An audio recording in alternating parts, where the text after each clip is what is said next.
اکنون ما و شما در عرفه لحظه های استقبال و پیشواز این ماه رحمت، ماه مغفرت، ماه هدایت، ماه سعادت، ماه برکت، ماهی که سراسر نیکی ها و خوبی ها از قرار داریم.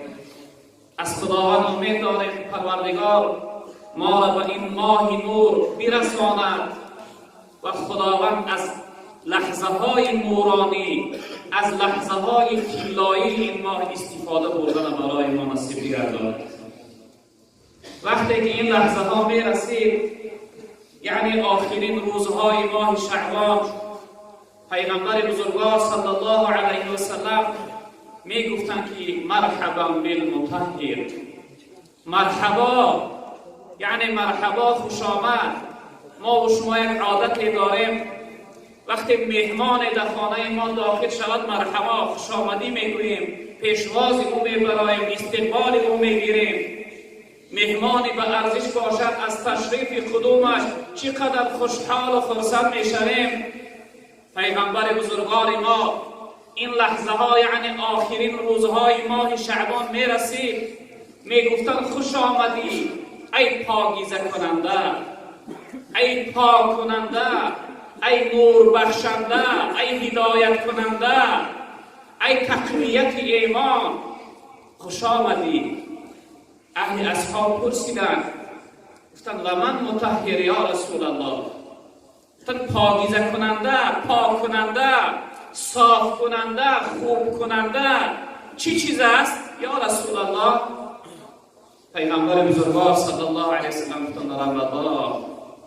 گفتند رمضان است، ماه رمضان است، ماه پاکیزه کننده، ماه رمضان است، ماه نور بخشنده، ماه رمضان است، ماهی که سراسرش فضیلت و شرافت و عزت و حرمت و فیض و برکت است. پیغمبر بزرگوار گفتند یطهر الذنوب والخطایا. این ماهی است که یک ساله گناه انسان پاکیزه میکند. انسان از یک ساله گناهگاری و روسیاهی و بدکرداری پاکیزه میکند. این ماه رمضان است. الحمدلله ما و شما در این لحظه ها قرار داریم. شخصیتی که عاشق عبادت است چقدر مشتاقانه بی صبرانه انتظار است که این دو روز شنو میگذشته باشد.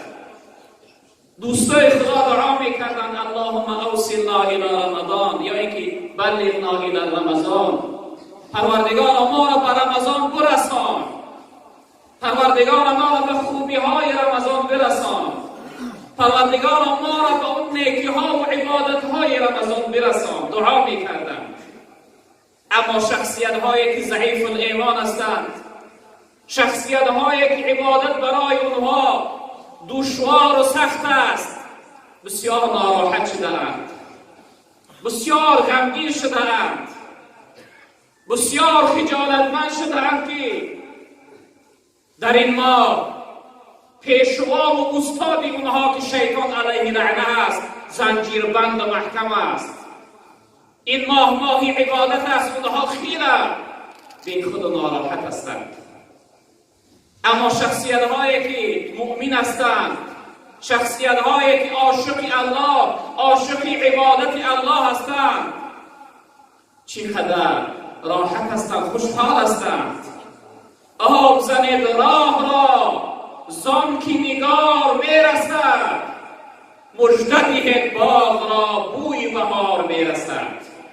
بوی عبادت، بوی جنت، بوی رضای الله، بوی مغفرت و بخشش گناه، بوی آزاد شدن از جهنم و قهر و عذاب الهی این لحظه در دماغ عبادتگرها میرسد.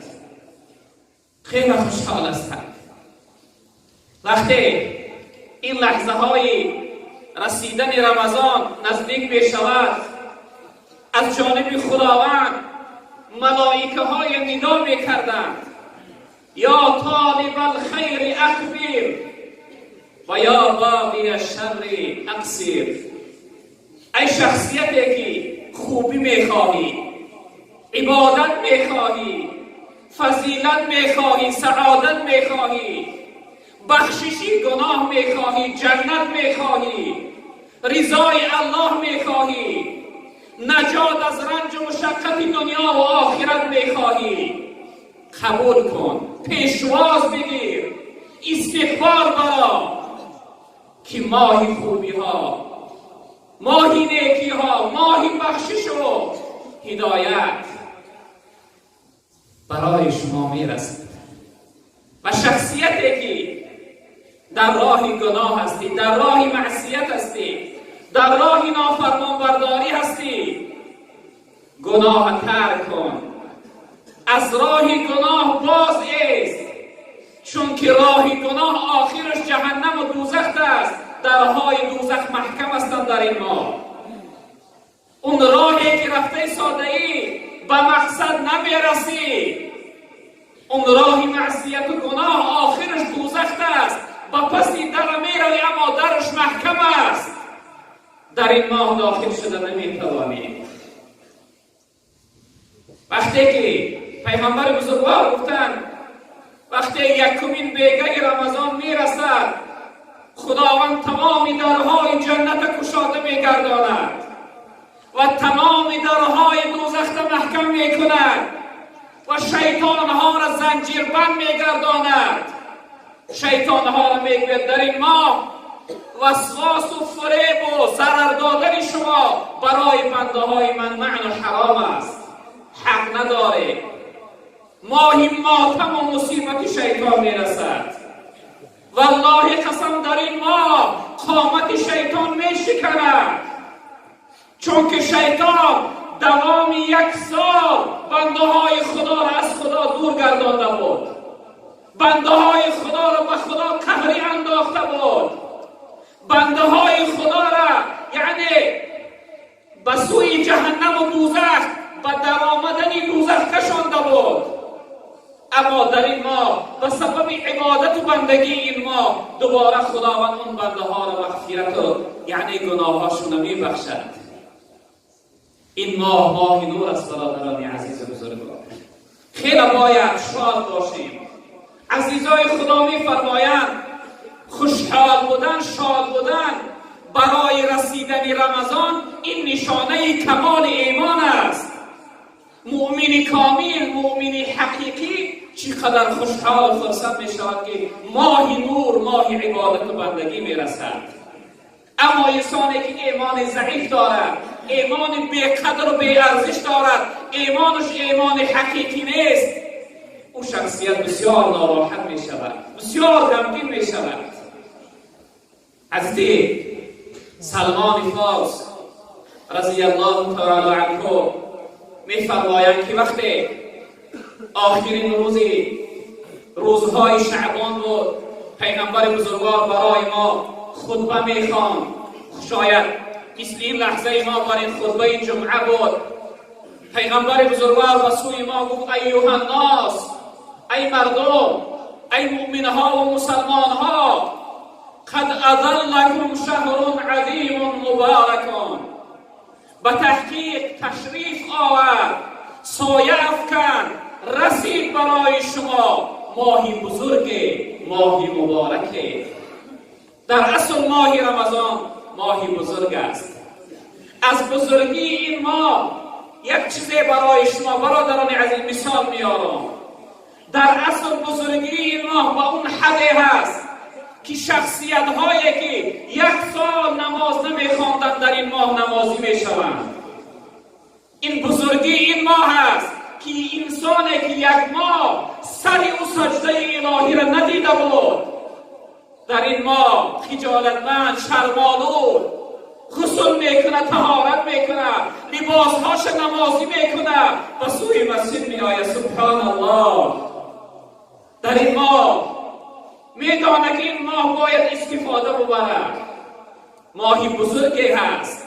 شخصیتی که نماز میخواند اما 1 سال مسجد نآمده بود در این ماه مسجدی میشود، نماز تراویح میآید.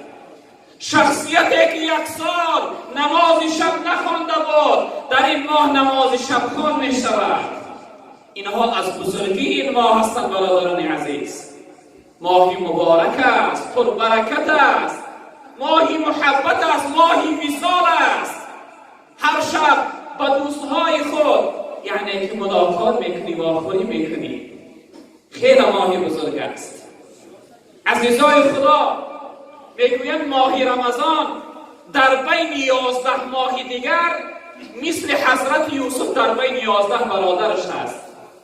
11 برادر حضرت یوسف چقدر آزار و رنج دادند، قصد کشتنش کردند، از پدر بزرگوارش جداش کردند، به یک پولی ناچیزه او را فروختند. اما وقتی که بعد از گذشتن مدت به حضرت یوسف ملاقات کردند، گفتند به ما چی میکنی؟ آیا چقدر عذاب و جزای سخت برای ما در برابر این خیانت میدهی؟ حضرت یوسف چی جواب گفت؟ من همه شما را میبخشم. همه این جبر و ستم عذابی که برای من داده همه اینها را از شما میبخشم. عزیزهای خدا میفرمایند ماه رمضان در بین 11 ماه دیگر مثل حضرت یوسف در برابر 11 برادرش هست. به سبب آمدنش 11 ماه گناهکاری را پاکیزه میکند. 11 ماه از خدا رو گرداندند و یعنی معصیت و گناه از انسان دور میگرداند. قد اضلكم شهر عظیم مبارک فیه لیلة خیر من 1000 شهر. در این ماه یک شبه هست که عبادتش از عبادت 1000 ماه عبادتگر بهتر است، بالاتر است، نه این که برابر. یک انسانی که یعنی 1000 ماه 83 سال و 6 ماه می شود. یک انسانی که 83 سال عمر دید، 83 سال عمرش به عبادت گذرانید، شخصیتی که در شب قدر این ماه عبادت کنه ثوابش از اون بالاتر است. ثواب یک شب از 83 سال عبادت بالاتر است. جعل الله صیامه فریضة و قیام لیله تطوعا. خداوند روزه گرفتن روزهای این ماه برای مؤمنها و مسلمانها فرض گردانده است. حتمی است. حتما باید که انسان روزه بگیرد. فمن شهد منکم الشهر فلیصوم. هر شخصیتی که در این ماه رمضان داخل شد اگر عذر نداشته باشه، بیمار نباشه، باید که روزه بگیرد. این تحکید و امر پروردگار است براش. اما بیمار و مسافر خداوند رخصت داد. و قیام لیله تطوعا. شب زنده‌داری عبادت شب این ماه برای ما سنت است، سنتی مؤکده است. تحکید پیغمبر بزرگوار است ما تراویح داشته باشیم، قیام لیل داشته باشیم. من تقرب فیه بخصلة من الخیر کان کمن ادى فریضة فیما سواه. هر شخصیتی که در ماه رمضان یک عملی خوب را انجام میدهد، یک کاری مستحب انجام میدهد، ثوابش برابر فرض است. ببینید برادر عزیز، ما و شما در ماه رمضان نماز تراویح جماعت میخوانیم. تراویح سنت است، اما از روی فضیلت بزرگی این ماه ما تراویح جماعت میخوانیم. اما ویتر واجبه در غیر رمضان هم جماعت خوانده نمیشود. و هر انسانی که یک عملی فرض انجام بدهد، پیغمبر بزرگوار گفتن که برابر 70 فرض غیرش هست. یعنی یک رکعت نماز ثواب 70 رکعت نمازی غیر رمضان دارد در ماه رمضان. این ماه زیادت ثواب است. و هو شهر الصبر. برادر عزیز خواهش میکنم خواهش میکنم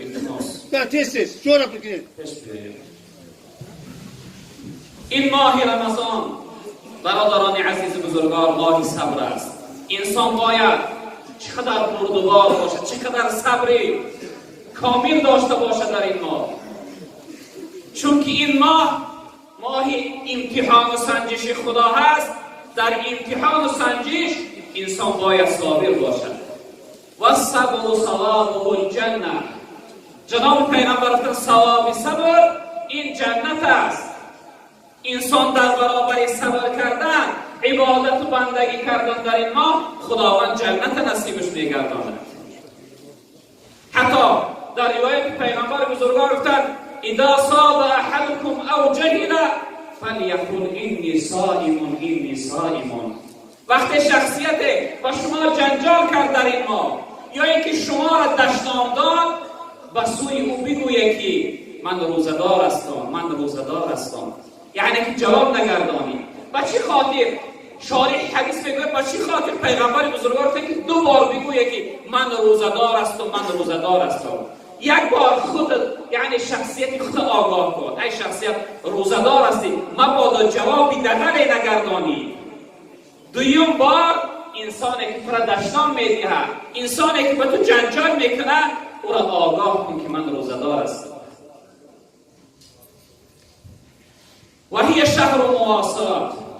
جناب پیغمبر گفتند این ماه رمضان ماه نیکوکاری هست، ماه مهربانی هست، ماه شفقت و دستگیری هست، ماه همت بلندی و جوانمردی هست. در این ماه باید دارنده های بزرگوار ما، انسان هایی که خداوند برای اونها دارندگی داده است، اونها یعنی همتشون چقدر بلند کنند. اهل اصحاب می‌فرمایند پیغمبر بزرگوار ما چقدر سخی و جواد و چقدر همت بلند بود، نیکوکار بود، اما در این ماه رمضان همونقدر با سخاوتمندی و همت بلندی زیادتر میشد. چون که این ماه همت بلندی هست، ماه جوانمردی هست. و شهر یزاد فی رزق المؤمنین. در این ماه خداوند رزقهای مؤمنها را زیاد میگرداند. هر شخصیتی که یک انسان روزدار اگر افطار بدهد، جناب پیغمبر گفتن به سبب افطار دادن خداوند اون شخصیت گناهاش بخشیده میگرداند و از آتش دوزخ نجاتش میدهد، از آتش دوزخ خلاصش میگرداند. شخصیت پرسیدن گفتن یا رسول الله ما دارنده نیستیم، یعنی دارندگی نداریم که روزدارها را افطار بدهیم. پیغمبر بزرگوار گفتن اگر شما با یک قطره شیر یا اینکه با یک خیرما یا اینکه با یک قطره آب یک روزدار را بدهه که افطار یعنی روزش بکشاید، به سبب انمو قطره دادن شما خداوند گناهاتون را میبخشه و از آتش دوزخ نجات میگرداند. اما هر شخصیتی که اگر یک روزدار را سیر بگردانه، یعنی افطاری طعام بدهه که از روزش سیر کنه، پیغمبر بزرگوار گفتن خداوند انسان در روز قیامت از حوض کوثر سیرابش میگردانه، ابدی دیگر تشنگی را نمیبینه، حتی اینکه داخل جنت میشود. یعنی که به سبب افطار دادن، ببینید برادر عزیز، افطار دادن یک روزدار، حتی پیغمبر بزرگوار گفتن که برابر روزه گرفتن همون روزدار ثواب میگیری. اگر 10 نفر افطار بدهی، یعنی که در یک روز رمضان ثواب 10 روز رمضان ثواب روزه گرفتن، برابر ثواب روزه گیرنده ثواب میگیری تام برادر عزیز به سبب افطار دادن. پیغمبر بزرگوار گفتن اوله رحمتون، اوسطه مغفرتون و آخره عتق من النیران. تا این ماه 10 روز اولش روزهای رحمت هستند. بنده هایی که خیلی خسته و خجالتمند گناه شده بودند، در دوام 10 روز اول این ماه خداوند اون بنده ها را از رحمتش سیراب میگرداند. و 10 روزی که در بین این ماه هست روزهای مغفرت، یعنی روزهای پاکیزه شدن از گناه هستند، روزهای پاکیزه شدن از معصیت و نافرمانبرداری هستند. و 10 روزی که در آخر این ماه هست روزهای نجات و آزاد شدن از آتش دوزخ هستند. هر شب این ماه حتی در روایت پیغمبر بزرگوار گفتند که هزارهای شما را خداوند از آتش دوزخ نجات میدهد و خلاص میگرداند. هر شب وقتی که افطار میکنی نزد افطار کردن و خداوند امضا و یعنی خبر آزاد شدن و نجات یافتن از آتش دوزخ برای شما میرساند. و پیغمبر بزرگوار گفتن در این ماه 4 چیز برای خون ضرور بدانه. 4 چیز در این ماه برای خون ضرور بدانه. 2 چیزش سبب رازگی خداوند می شود. 2 چیزش چیزهایی هستند که به سبب این 2 چیز خداوند از شما راضی می گردد. اما 2 چیز دیگر شما به این 2 چیز محتاج هستید، احتیاج دارید. اون 2 چیزی که سبب رضایت خدا می شود کلمه لا اله الا الله و استغفر الله زیاد بگوید در این ماه. 2 چیزی که سبب می شود که خداوند از شما راضی می گردد، پیغمبر بزرگوار گفتن در این ماه کلمه یعنی لا اله الا الله و کلمه استغفر الله زیاد بگوید. اما 2 چیزی که شما با اون محتاج هستید، پیغمبر بزرگوار گفتن چی؟ نسألک الجنة و نعوذ بک من النار. از پروردگار جنت طلب کنید و از دوزخ پناه طلب کنید. بگی پروردگارا به سبب فضیلت و شرافت این ماه برای ما جنت نصیب بگردان و از خداوند طلب کنید که پروردگار مهربان در این ماه چیکار کنه؟ از آتش دوزخ شما را نجات بده، خلاص بده. و هر روز نزد افطار کردن پیغمبر بزرگوار گفتن که لحظه افطار کردن انسان روزدار لحظه هست که هر دعایی کنه دعاش خداوند قبول میگردد. پیش از این که افطار میکنه، پیش از این که اون خرما اون چیزی که برای افطار در دست میگیره ابتدا دست ببرداره، دعا کنه که پروردگارا این رنج و مشقت حیات از حیات ما دور بگردان.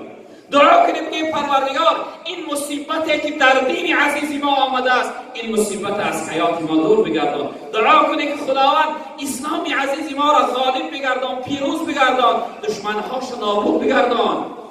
لحظه های اجابت دعا هستند، لحظه های افطار کردن. در آخر یک حکایت را از زمان حضرت موسی علیه السلام برای شما حکایت میکنم، وقتم رسیده است. حضرت موسی علیه السلام روایت میکنن که روزی در کوه طور و خداوند مناجات میکرد، صحبت داشت و ای رب العالمین، ای پروردگارم، گفت من این لحظه با تو صحبت دارم، سخنهای تو را میشنوم، در بین ما ترجمان نیست، در بین ما جبرائیل نیست، ما راسته که با همدیگر صحبت داریم. ای پروردگار، یگان بنده یگاره که از من به تو قریبتر و نزدیکتر باشد. آیا از من در نزدیکتر و قریبتر بنده داری؟ رب العالمین به سوی حضرت موسی خطاب کرد، جواب گردان و ای موسی، در آخر زمان حبیب محمد صلی الله علیه وسلم را به دنیا میارم، برای امتهای او 1 ماه روزه گرفتن فرض میگردانم. امتی او وقتی که 1 روز تابعگاه روزه میگیره، وقتی افطار کردنش 1 خرمای را در دستش میگیره، میگه اللهم لک صمت و بک آمنت و علیک توکلت و علی رزقک افطرت. وقتی افطار کردنش یعنی از من دعا میکنه. رب العالمین گفت ای موسی، این لحظه ای که من با تو صحبت دارم در بین من و تو 70 پرده هست، اما وقتی افطار کردن امت محمد بین من و امت او تنها 1 پرده است. این لحظه بین ما 70 پرده است، اما وقتی افطار بین امت محمد صلی الله علیه وسلم و بین الله و رب العالمین تنها 1 پرده است. همین قدره که رب العالمین را نمیبیند. و پیغمبر بزرگوار گفتند ان للصائم فرحتان، انسان روزدار از روزه‌اش 2 خرسندی و خوشحالی از خود میکند. فرحت عند الافطار و فرحت عند لقاء ربه. یکمین خوشحالیش نزد افطار کردنش است، اما خوشحالی دیگر وقتی ملاقات و دیدار پروردگار است، وقتی رب العالمین تجلی میکند، جمال و جلال خود برای بندهاش نمایان میکند، نشان میدهد. رب العالمین میگه ای شخصیت روزدار، این لحظه دیدار من در برابر روزه گرفتگی برات نصیب باد. یعنی که دوم خرسندیش دیدار الله رب العالمین است. و به خاطر ما و شما برادران عزیز بزرگوار حرکت داشته باشیم که از لحظه های نورانی این ماه استفاده ببریم.